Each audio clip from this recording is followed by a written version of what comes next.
আসসালামু আলাইকুম বন্ধুরা, চলে আসলাম মায়ের রান্নাঘরে। আশা করি আপনারা ভালো আছেন। আলহামদুলিল্লাহ আমিও ভালো আছি। আজকে রান্না করব হইলো চাপা শুটকি ভুনা করব পেঁয়াজ দিয়ে রসুন দিয়ে। দেখেন কিভাবে করি।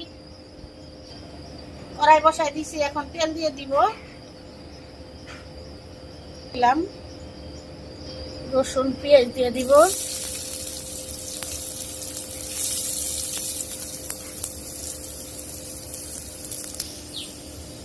পরিমাণ মতো একটু লবণ দিয়ে দিলাম। পেঁয়াজ রসুনটা একটু ভেজে নিব, ভাজা হোক। চাপা দিয়ে দিব, চাপা দিয়ে একটু কষাই নিব। চাপাটা কষানো হোক। চাপাটা একটু ভাজা ভাজা হয়েছে, একটু পানি দিয়ে কষামো।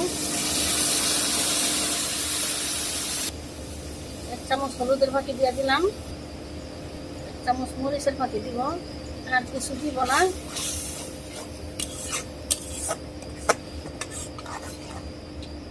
কষানো হোক। কষানো হলে আবার একটু পানি দিব, একটু পানি দিব সিদ্ধ হওয়ার জন্য। দিয়ে দিব,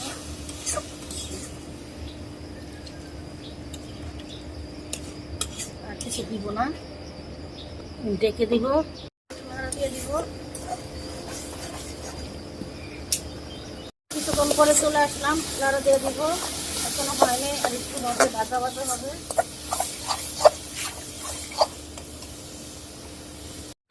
শুটকি ভুনা আমার হয়ে গেছে, এখন তুলে নিব। দেখুন বন্ধুরা, আমাদের চাপা শুটকি ভুনা রান্না করা শেষ। কালারটা কত সুন্দর হয়েছে দেখতে পাচ্ছেন। এভাবে আপনারা রান্না করে খেয়ে দেখবেন, অনেক ভালো লাগে। আমাদের ভিডিওটি যদি আপনার ভালো লেগে থাকে অবশ্যই লাইক শেয়ার সাবস্ক্রাইব করবেন। আবারও কোন নতুন ভিডিও নিয়ে আপনাদের সামনে হাজির হবো। ততক্ষণ ভালো থাকুন, সুস্থ থাকুন। আল্লাহ হাফেজ।